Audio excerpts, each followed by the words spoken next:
The following is an encore presentation of Pure Performance. Andy and Brian will be back in 2022 with new episodes. Thank you. It's time for Pure Performance.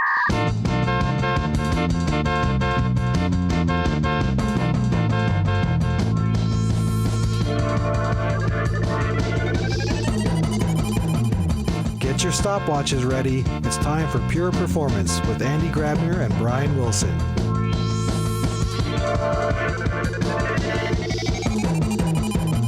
Hello, everybody, and welcome to another episode of Pure Performance. My name is Brian Wilson, and as always, I have my co-host, Andy Grabner, today. Andy, how are you doing?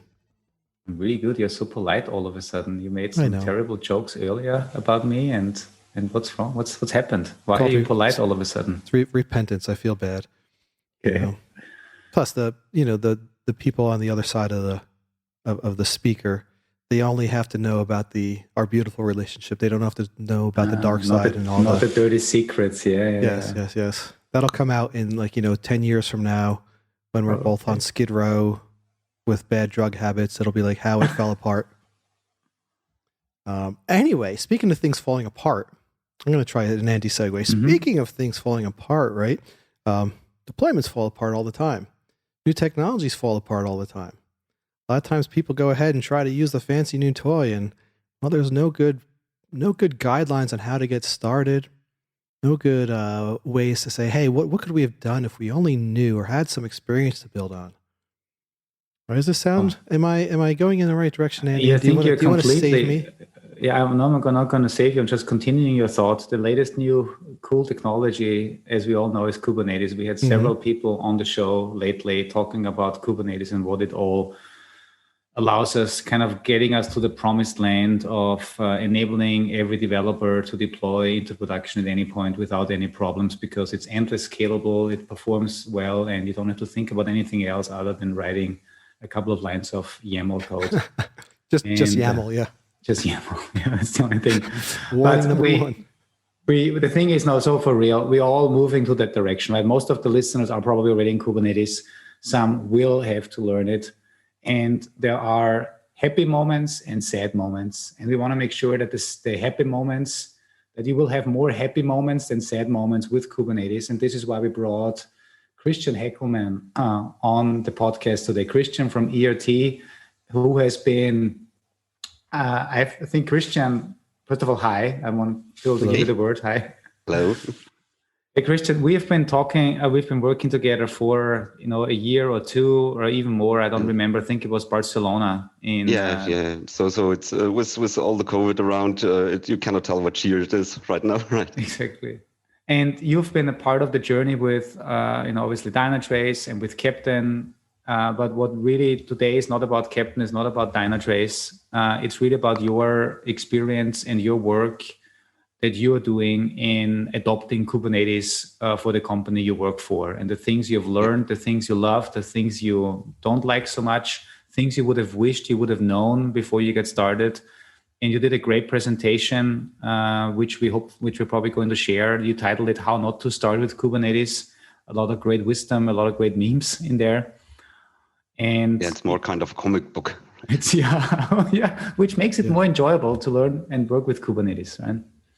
Yep. But in all seriousness, before we get started, Christian, can you give us a little background to yourself, because people can then better relate on who are you, where did you come from, especially professionally, so that they know why you're actually transitioning over to Kubernetes and what you're doing right now with Kubernetes. First of all, my current position is a DevOps Engineer at ERT. So a couple of years ago, I didn't have anything to do with Kubernetes or Docker at all. So I was a database administrator. And before I was a database administrator for around about 6, 7, 8 years, I don't recall at the moment, I was in charge of the network of my former company. And before then, I was kind of a field engineer outside. And so when I started, so that my second time I'm working for ERT. And when I started at ERT, we didn't have any Kubernetes, any Docker environments or something like that. We were deploying our services via Puppet, or on IIS with web deploy, etc. And I think it was 3 years ago or something like that. It was Kubernetes 1.9 back in the days.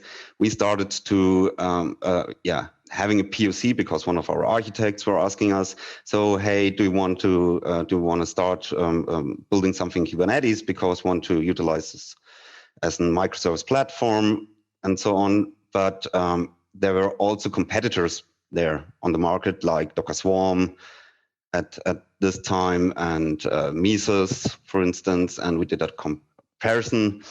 And that was the first mistake we did, that we did this kind of submarine project, I will call it in German. I don't know if there isn't the same in English, because I'm not a native speaker. And we started that, my task was then to install a Kubernetes cluster, which they can play around, our developers. And another guy was taking the Docker Swarm part. And there the whole journey started, I would say, with Kubernetes in our company. And as I said, that was the first mistake, not to bring everybody on board building the platform, because building a Kubernetes cluster or installing Kubernetes cluster is not the problem, but maintaining it, thinking about all the other stuff like networking, storage, and so on and so on and so on. This is quite a hard learning curve, at least from my perspective. So I started going to Kubernetes.io or what the domain is, and reading through the docs and how to install Kubernetes. And I've provisioned myself 3 Linux VMs and started with kubeadm and all the stuff, right? Basically building Kubernetes from scratch. And it was kind of, okay, it's working. And then we thought about, okay, how are we getting our traffic inside the cluster? And it was kind of, okay, Googling and then searching by myself. So if you're starting, I would always recommend, if you start using Kubernetes, get help. If you don't have the knowledge in your company, get external knowledge consultants or whatever, and start working with them, because a lot of mistakes I made in the past were just because I didn't know it better, or you couldn't find in the internet any better solutions.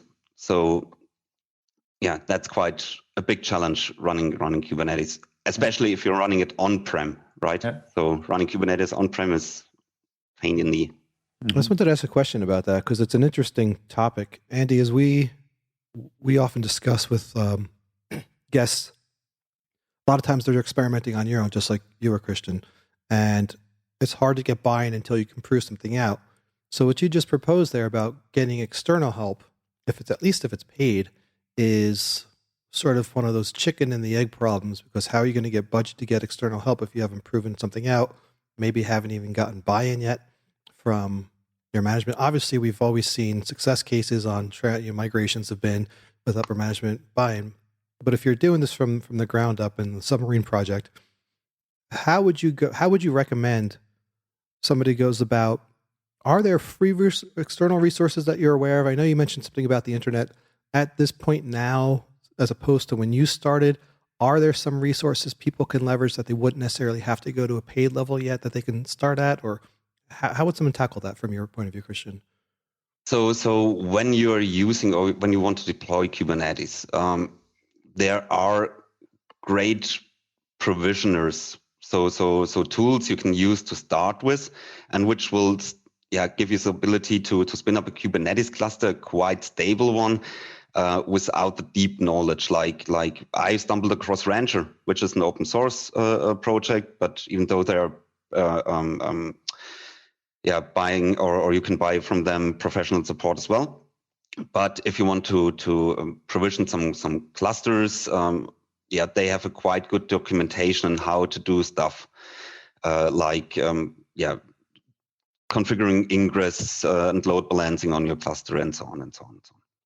So I would recommend to do something like that, or using other tools like Hops, VMware Tanzu, or whatever, what your company is able to do. And yeah, but it's still like when you're searching in the internet, you find for one Kubernetes setup or what you want to achieve, tons of different documentations and guides. And when you're taking a look at the CNCF landscape, what I'm always doing if I need to bring in something new, like new storage provision or whatever, I'm looking at the CNCF landscape and looking there what tools are available, which are not officially supported, but which are projects within the whole Kubernetes ecosystem, right?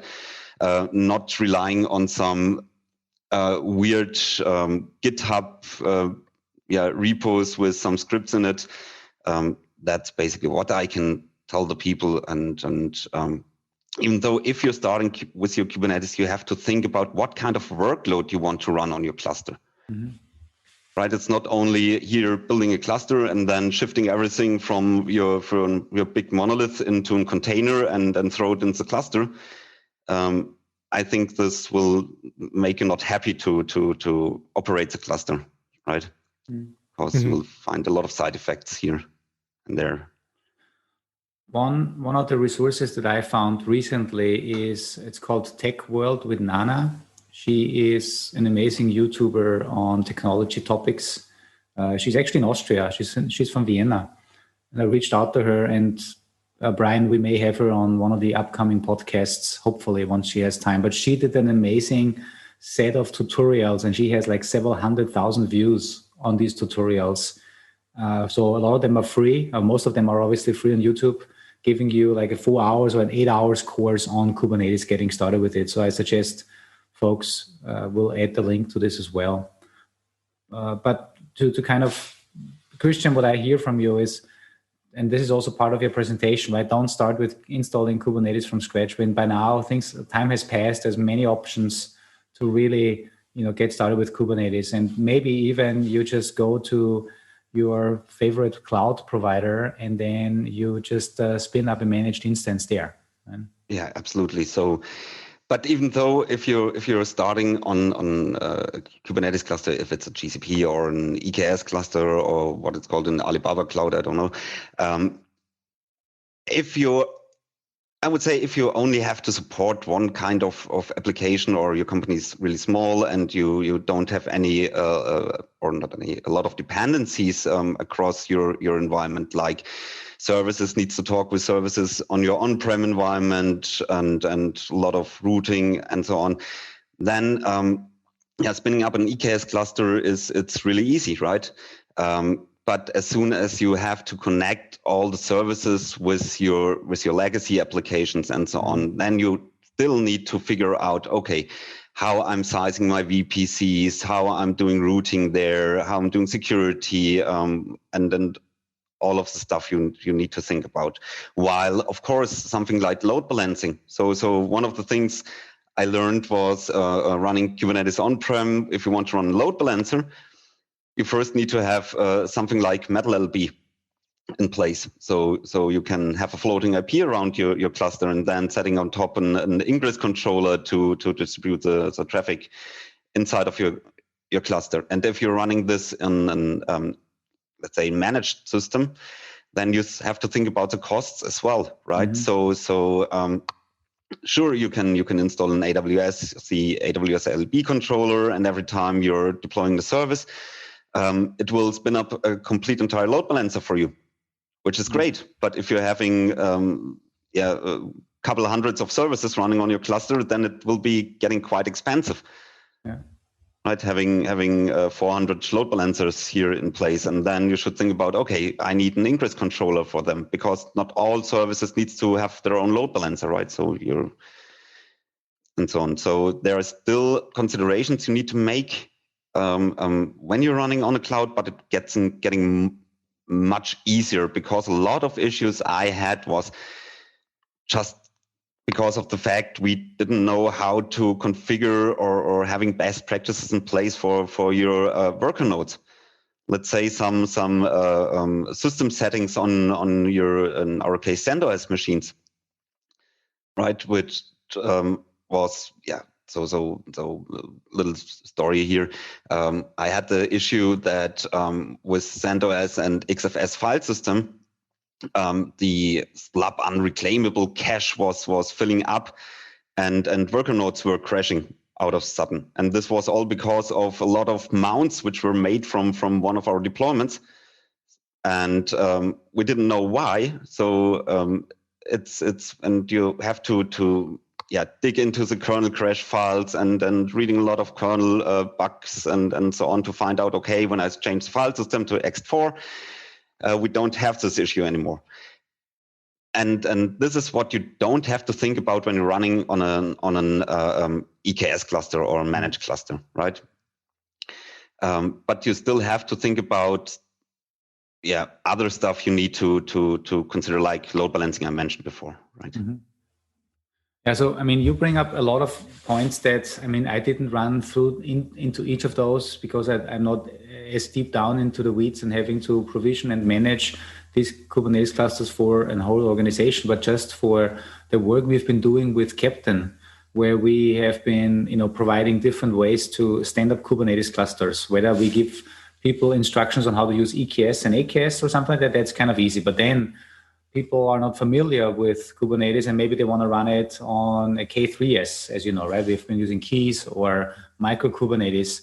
But all of a sudden, I think this was my wrong perception was I thought I run a comment and I have a Kubernetes cluster and all of a sudden I can just deploy my apps and I don't have to take care of anything else because Kubernetes takes care of everything. But then I realized that I have to understand what is an ingress.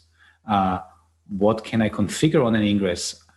The topmost question I get now on the Captain Slack channel is how can I make sure that my ingress is exposing my services to the outside world with SSL, with TLS.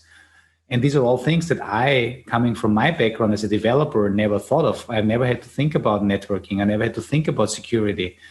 And all of a sudden, if you really want to use this platform as a quote unquote self-service magic tool, you have to take care of this, right? And this is where I think some of the misconception always comes in. It is challenging. Yeah, it is challenging. And when you mentioned the developers, so developers should focus on writing code and not think about how networking is being done and so on and so on. But you need to understand the basic concepts of Kubernetes, how, for instance, you're calling another service within your cluster, right? So what I always see is developers are provisioning or you're installing a service, deploy a service in the Kubernetes cluster, defining an ingress, and then calling another service through the ingress. So the traffic is flowing outside of the Kubernetes cluster to the public internet, back to the Kubernetes cluster, which are basically, it's latency, right, for your service. Well, latency and costs. And costs, yeah. Yeah, absolutely. Exactly. And I also had no clue about, right, I mean, again, when I started, and now a year and a half into it, I think I completely agree with you. Next time when I would start with something like this, I take the time and sit down and go through documentation, some training, because you can avoid a lot of basic mistakes like exactly this, and you are not aware of these mistakes. Or like that, you talked about the load balancers. If I spin up an EKS and I just say load balancer ingress, that's awesome, and everything works fine, and then you get the bill at the end of the month. Exactly.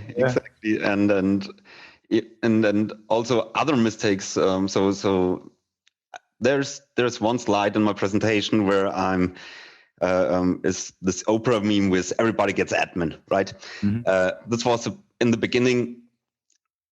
I hadn't had a clue about RBAC and all the security stuff in Kubernetes. That was something I learned afterwards, after developers deleted entire namespaces and environment-based namespaces, not application namespaces, even environment namespaces, and how to prevent stuff like that, or how to, let's say, if you forget in your ingress annotation, in our case, the host field, it will create an asterisk, a wildcard ingress for you. So out of sudden, every traffic was routed to the one deployment, and every other was yelling, what's happening? I'm when I'm calling my URL, I'm getting the other service, right?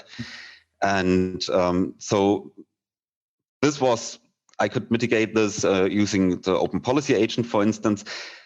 But also RBAC, you need to think about and don't give everybody admin access on the server, right? So yeah, because you would also not give everybody full access to all your production servers all the time. Yeah, absolutely. And I think this is the challenging, again, this is kind of the balance. We all preach, or at least, in the work I do, we preach about autonomy. We preach about how can we give everybody more responsibility, but still giving them enough guardrails so that they cannot make mistakes. And I think this is the challenging thing now with Kubernetes also, to find out. It's a great platform if you use it right, but also it's such a huge platform that not everybody should have access to everything, but you have to have a basic knowledge, and you have to figure out what makes sense to give into the hands of certain people and what doesn't make sense. Where do you need to provide some processes using tools like continuous delivery tools that can then automate certain things, right? Yeah. And, a big part is documentation. To have documentation for the developers in place, to have templates in place they can reuse. Like I created a Helm template, for instance, which was basically covering most of our deployments and doing stuff like preventing stuff like accidentally exposing the service to the internet when it's not needs to be exposed to the internet, right? Or setting resource limits by default on the deployment. Because what I've seen, or this was also a big learning thing for me, that dealing with resource limits and requests in Kubernetes. So on our first cluster, I was always wondering, okay, why is node is exploding? Why it's not working anymore? What is happening there? And then I figured out, okay, so the pods are utilizing too much space or whatever, too much memory. Java applications are quite memory consumption very high, right? So what I did is, first of all, setting resource limits on namespaces. So they cannot overutilize the RAM or CPUs, and also building this into our template, so this will be not forgotten anymore when they're deploying something, right? And stuff like that. So documentation, trainings for the developers when they want to start using Kubernetes, because building a Docker image is quite easy. Deploying something to Kubernetes is quite easy, but does it always make sense? Is the other question, right? Yeah, that's actually a good one. So is Kubernetes necessarily by default the right choice for any type of app, or might it be better to think about other platforms in the future? Or like, I don't know, it could be that you're just deploying a container on an ECS or Fargate, or maybe it's serverless is better, or maybe it's just an old-fashioned VM and you just run it somewhere. Yeah, the best example I have here is websites, static websites. So why you should deploy a static website as a container or deployment in Kubernetes when you can put it into an S3 bucket and you're good to go, right? That's running container is cost. Do you run regular training sessions? Like, how does this work? Do you do regular training sessions, or do you wish to have regular training sessions with developers, or how does this work? Yeah, so from time to time, when I'm seeing there is something popping up like, hey, we want to deploy something to Kubernetes, then I'm reviewing the application or what they are doing there, giving guidance, having training. It depends on the knowledge of the developers. But in the end, it all comes to governance, that when somebody is writing new service, that architect should look into it, should decide, okay, it doesn't make sense to run it on Kubernetes. I'm not using Kubernetes only because you can spin up an environment very fast and without having to tell anybody else, right? Because what I've seen when we started using Kubernetes, that every developer was throwing its application into a container and on the cluster, because they don't need to go over the I don't know, the hurdle. The hurdle. the hurdle, yeah, whatever. So I'm German, so I apologize. To create a merge request in our Puppet Hira configuration, right? So and they used Kubernetes to bypass this, even though if the service doesn't make sense at all to run in Kubernetes, right? Mm-hmm. You know what I'm hearing a lot of in this conversation, and thank you both for, I've been being quiet because I've been trying to listen and learn. It sounds as if there's a disconnect between the general marketing of Kubernetes, and I'll use that loosely because there's no Kubernetes company per se, right? But the general marketing of Kubernetes as pop it in, everyone can be self-sufficient and things just run smooth and easy, right? Which most of us at this point know it's not as simple as that. But Kristen, as you mentioned, things like training, like documentation, and all these things that for decades people have been trying to move away from, we're obviously not moving anywhere. Now, the way I see Kubernetes, and I don't mean to say that Kubernetes is a loss, right? Because Kubernetes is opening a whole new world for great other things. What I think there's just still a lot of overhead and maintenance, scripting and all, but a different type. And the benefit of Kubernetes is that as opposed to, let's say, in the old days where you had to stand up your servers, you had to have a physical location to run it yourself. You couldn't just pay someone else to do it easily. You had to pick your network, set up your network, do all this other kind of stuff. You can now spend time automating a lot of your deployment process, which gives you back that time to do these things like the documentation, the training, and these other bits that are still going to, some of these things are not going to go away. We're still humans. We're still stupid, meaning we don't have these things programmed into us. And if, program Andy crashes, we can't rely on program Andy being there. So this has to be documented. So I guess what I'm trying to say in a long-winded way is that while not all the things that we all hate about traditional setups goes away, the critical functions still remain. Yet, because of the advancements in technologies, this gives us the ability to automate and push past a lot of these other things that we would normally have to do in tandem with the documentation and everything else. So it's not a net loss. It's still a net win. But I think most people have to come to the realization that this is not some magic fairyland where, if we think back to Cloud Foundry, the idea is, here's my code. I forget what the haiku was, Andy. Here's my code. Deploy it. I don't care where. Yeah, exactly. That's you still have a whole team of people maintaining that Cloud Foundry thing, but at least for the developer on that side, it's a bit more abstracted. Here, as you're saying, there are a lot of things you still have to know and learn. And I guess just bursting the bubble that it's not just plug and play. Did plug and play ever come to fruition? Remember way back when plug and play came on, or am I dating myself? It's still going to be tough, and there's still a lot of things. And that's why I think this guide that you put together is so awesome, because it's covering a lot of these things. And earlier when I was talking about, are there any resources out there for people? Although this isn't like a definitive resource, this gives you a lot of things to say, hey, what are some check marks we should go through? Mm-hmm. Anyhow, I'll shut up now. I've been rambling. No, that was good. And I think... So what I already told Andy yesterday, so when you're building a Kubernetes environment or Kubernetes cluster, it's not only the platform the developers are using. You're building that, in the end, you're building a small data center within your data center or within the cloud, right? With all the different dependencies like networking and so on, storage, blah, blah, blah.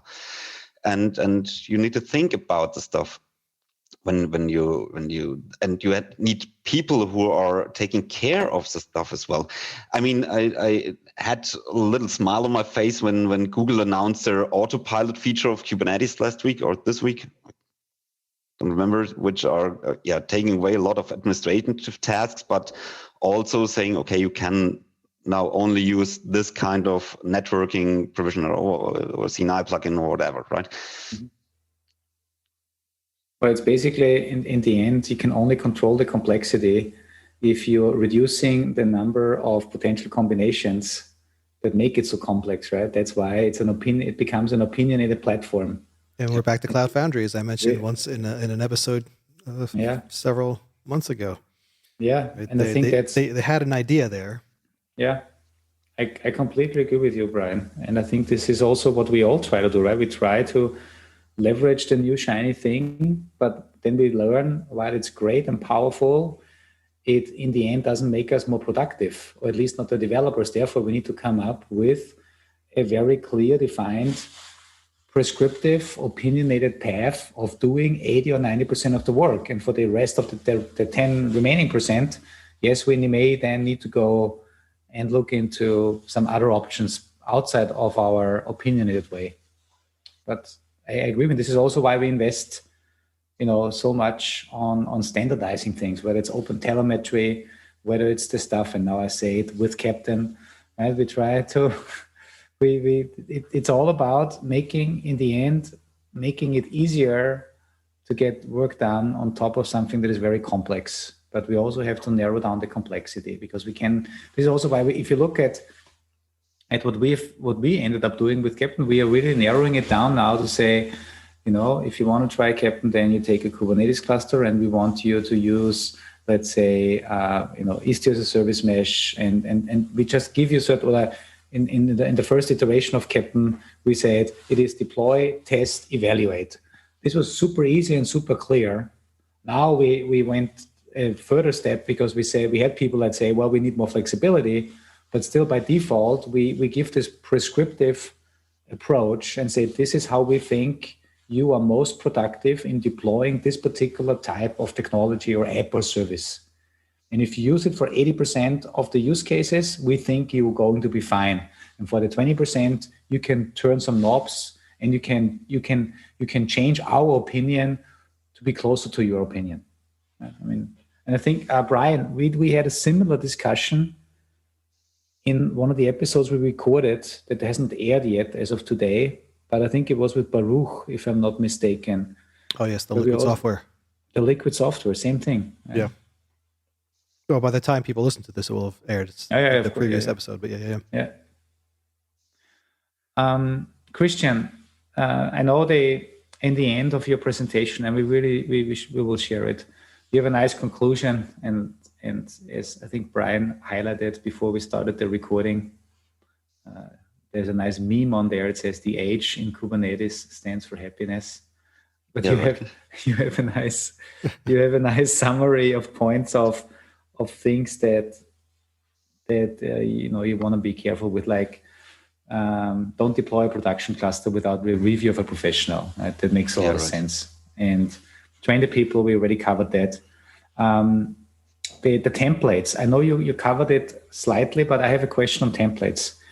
So if you provide templates, but you allow people to modify the templates are just templates, but if you don't enforce them, do templates alone help you? Do you need governance or something else on top as well? Because otherwise people can do whatever they want with the templates. So when you're having a lot of microservices and a lot of developers who are adjusting templates and so on, it's quite hard to get an overview of what they are doing there. So at least that's my what I've seen, what is happening. But it could be in other companies, another thing, right? So a lot of companies who are only deploying one set of software is different than having a lot of different systems flying around, legacy systems, and then want to transition to Kubernetes. But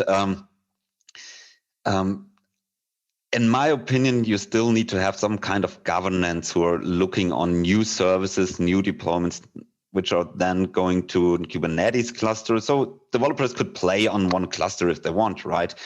And nobody wants to restrict them into playing around with stuff. But as soon as a service is getting promoted to a higher stage, to an official integration environment or whatever, then somebody should really look at what they are doing there and how the service is working. Normally, in my opinion, this is classical task for the software architects, right? So they review the service, what the service is doing, what the communication of the service is, and so on. Mm-hmm. Yeah. Mm-hmm. Another thing that I want to ask you now, you mentioned earlier some of the things that happen and that shouldn't happen, like no resource limits. You mentioned access control, and somebody was accidentally deleting all the namespaces. Any other horror story? Or a lot. Well, So I think I've found every Fettnäpfchen. yeah. And here again a German word dropped. I don't have. Was that Farfignugan? Fettnäpfchen. Fettnäpfchen, yeah. If you step, it literally translated, it means you're stepping into a puddle of fat. That means you make a bad step, and then you do something that you shouldn't do, right? What are there puddles of fat? Sorry, are there puddles of fat laying around in Germany that this came from? Like, anyhow, I'll look that up. I'll look that up how that came about, because that's just fascinating how that term would come about. Yeah, a lot of ice was lying around in Bavaria. Sure. So for instance, a classical thing is tagging of your Docker images and using something like tag latest, right? So I can remember I was searching around to get a storage provisioner, right? So I used in the beginning of our first or second cluster, cluster-fs combined with a caddy to provision persistent volumes. And it's a classical copy and paste, and it's working. We have persistent volumes. But I didn't realize that the deployment of a caddy was using the tag latest. And node goes up, node goes down.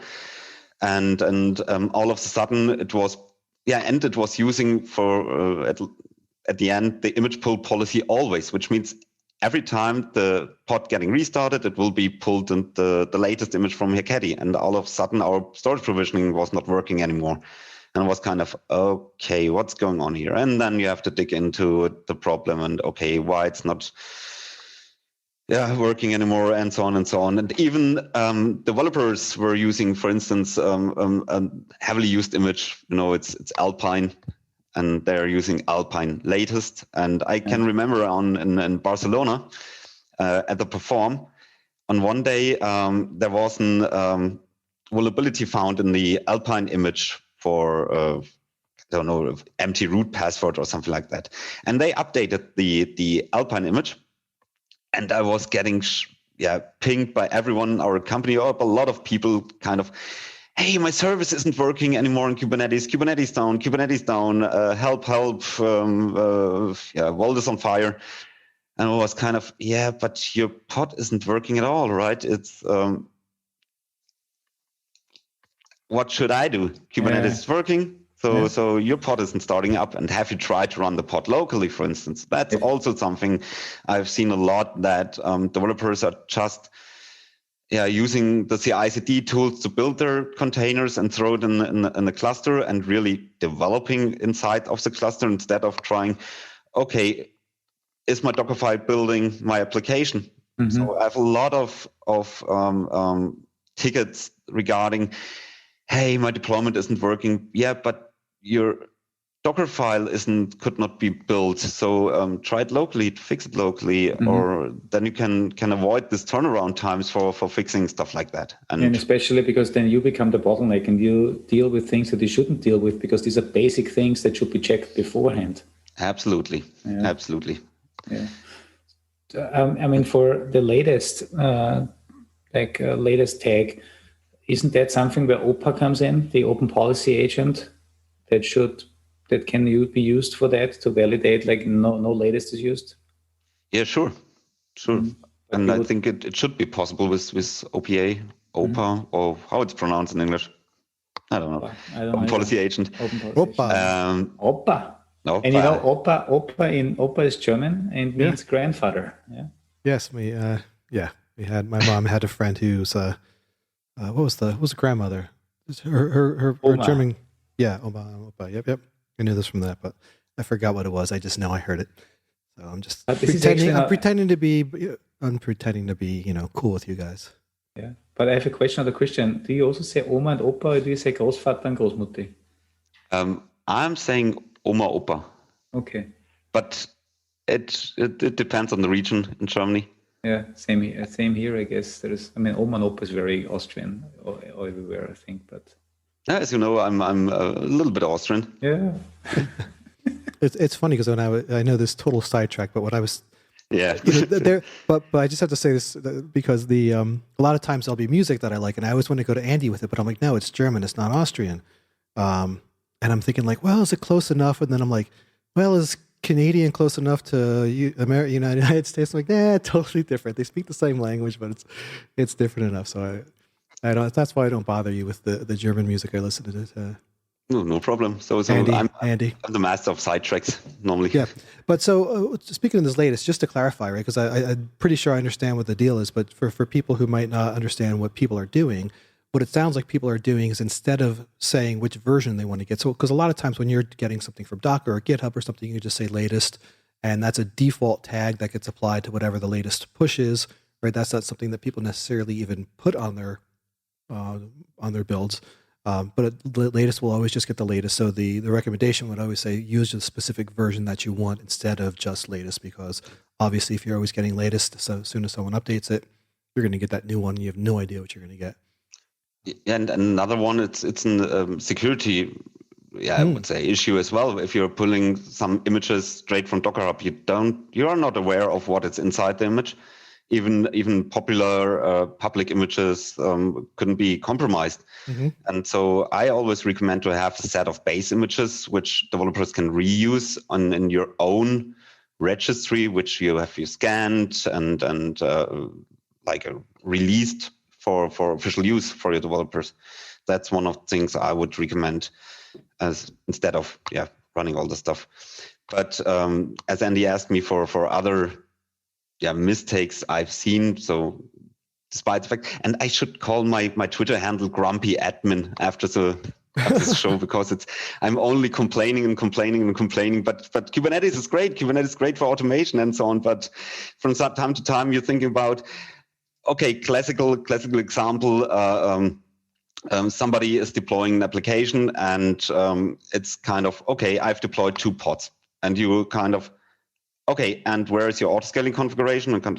I've deployed 2 pods. It's high available, and I'm fine with that. And you're kind of, okay, why you don't use all the stuff Kubernetes is for, right? Automatically scaling your deployment. It's like deploying 2 VMs in a data center and you're good to go. No, that's not how it should work, right? And here we are again back on the training story to something like that. Or health checks in the deployment. If you're getting an email from one of the developers like, hey, can you restart my service in Kubernetes? You'll be like, what right? Because this is core capability and exactly what's built. I understand. I think it's great that you're complaining because, again, we always hear about the positive side of Kubernetes, which there's a lot, right? But this is the real world. Like, what are the admins dealing with? What are the things that people are still... What's the people factor, the human factor of leveraging this? You can build in whatever guardrails you want. You can't, as they say, you can't fix stupid, right? So you still have that human factor that's going to do things wrong, not leverage what's built in there. It goes back to way back when I had a job at a record store. We had a big suck because there was like this island in the middle of the store where we had Walkmans and radios that you could buy, but then the register was at the front, and over the register was a gigantic sign with an arrow that said register, like where to pay, the cash. And people would go stand at the other side of it, like with their CDs in their hand, wanting to buy it. And you're like, it's over here under the big sign, right? Like you can't pull that out. Yep. You still have, someone's not doing a health check, right? What do you say? How do you deal with that? That's something you can't program. Fortunately and unfortunately, right? Because if we could be programmed, well, that's a whole different debate we won't get into. But if we can be programmed as easily as computers, then we wouldn't be human, I guess. So. Yeah, and I have to say, people are people, and from time to time, people are stupid.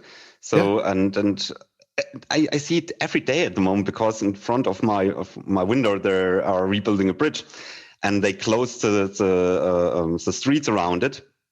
And you will not expect how many people are driving inside of the construction, even big big trucks and then trying to turn around and so on. But it says, hey, stop here. Its road is closed, but people are still driving through,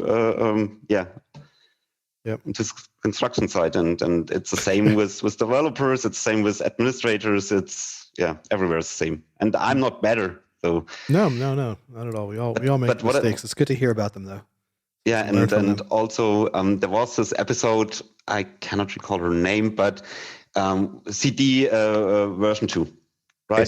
Tracy Reagan. And this is cool. There are a lot of cool concepts, and I got her point when she said, okay, we only need one, or that people are thinking we only need one big Kubernetes environment and throw every development, integration, or production pre-prod environment into one Kubernetes cluster. But as Andreas mentioned in this episode, how do you validate if you want to, upgrade your storage provisioner inside the cluster? If you want to upgrade your ingress controller in the cluster, that it will work. So these are central components of your Kubernetes. Or if you want to upgrade the Kubernetes version at all, I would say I'm more on the side to test it in advance on another system before I'm running it on production. And it's the whole shiny new world. It's blinking around and everybody wants to use it, as you already mentioned. But it's not everything gold, right? Yeah. And I think this whole thing with you cannot run everything on one cluster. This actually came from the session we had with Kelsey Hightower, I believe, or at least I heard it from him that you always need to have environments. You need to have stages because you need to test these changes on the underlying platform, and you cannot just do everything in production. Considering the time, because we have a hard stop with the recording in a couple of minutes, Christian, I want to do one quick thing with you. If somebody starts learning Kubernetes today or tomorrow, because it's late here, but what are the 5 terms, because every technology comes with new terms, right? What are the 5 terms everybody needs to understand so that they know what this is all about, right? And I start with 1, because this is so that you know what I'm getting at. Mine is kubectl or kubectl. Everybody needs to know that this is the primary tool that you interact with Kubernetes. It's a command line interface to Kubernetes. What else do people need to know about when they hear it the first time? So I would say the Kubernetes objects that all like. What is an ingress? What is in service? What is in deployment? What is a stateful set, for instance? What are operators? So it's a basic terminology, and also how in a Kubernetes cluster you can traffic is flowing around. So how to reach other services, for instance, over the internal DNS, like they here, you know what I mean. Yeah, this is what I would recommend at least that the people are, the people knows about, right? And as you said, kubectl, and also how to monitor their their deployments. So that's you easy. cannot deploy one agent, one agent operator. Woo! And I have to say, this was one of the biggest things I was so when it comes to monitoring, and I saw that Dynatrace released one agent, I was really happy about it, because before it was kind of how to use Prometheus, what kind of metrics do I need to pull from the API server, whatever. And with one agent, it's perfect. Good to hear. Can I throw another question? Not a question, but like to this idea, Andy, that you're bringing up there. Now, again, I'm only in theory, right? I'm on the pre-sale side. I'm not dealing with this in real life. But based on conversations we've had with, let's say, Kelsey and some others, right? Would it also be a good idea for anybody moving into Kubernetes to be able to answer why they're using Kubernetes? Like in 1 or 2 paragraphs or less, why are you using Kubernetes? And if they can't answer that, don't start, maybe. I mean, that's a little extreme, but. And I think this is actually a great point at the end of Christian's presentation, the last point, think about on how you want to deploy your apps before you start using Kubernetes. So think about this first, so not the reverse, but really before you even get started, answer that question. Yeah, it's like I said before, you have to think about what workload you want to run on Kubernetes, what you want to achieve, what do you think is the advantage you want to utilize from Kubernetes to run this workload on, right? Yeah. All right, Brian, I know we'll have a hard stop. That's why I think we want to kind of conclude here. And Christian, it was a pleasure having you. I know this is not going to be the last. I know we also have a lot of other things planned. We will be speaking at the Red Hat Summit and Red Hat podcast. They've also invited us, so that's going to be great. I know you are, I always keep telling you, start saying no at some point because you have a lot of work to do in your regular life, but I'm still happy that you often say yes to when we ask you. So thank you so much. You're welcome. You're welcome. And it's a pleasure to be on the show where people like Kesley Hightower and so on were guests as well. So. Yeah. But do you have a pair of sneakers yet? That's the big question. And not from the Perform 2021. I have my pair of sneakers from 2020. Oh, so you at least have a pair. Okay. I was just going to say, Andy. But I'm also wearing, and the podcast listeners will not see it, but we can take a screenshot. You've got the nice Dynatrace socks. As an employee, I got the crummier ones. I got the $2 version. You have it? Yeah, I got it. Oh. Those are awesome. All right. Well, thank you very, very much, Christian. Do you have any social media you want people to follow? LinkedIn, Twitter, anything that you're spouting off all of your brilliant observations, or do you have LinkedIn? Well, I have a Twitter account with a very professional Twitter handle. It's called @Wurstsalat. At what a lot? Wurstsalat, sausage salad in German. Oh, that's great. And don't expect any let's say useful content there. Okay, perfect. All right, really thank you for being on. Andy, was there anything else, or should we go ahead and wrap up? No, I think I'm good. Thank you so much, Christian. That's really it. I'll see you soon. If anybody has any questions and comments, you can reach us at pure_DT on Twitter, or send us an email at pureperformance@dynatrace.com. Thank you so much for listening, everybody. And Christian, thank you so much for being on. This was very enjoyable. And Andy, as always, thanks for being awesome. Bye, everybody. Bye-bye.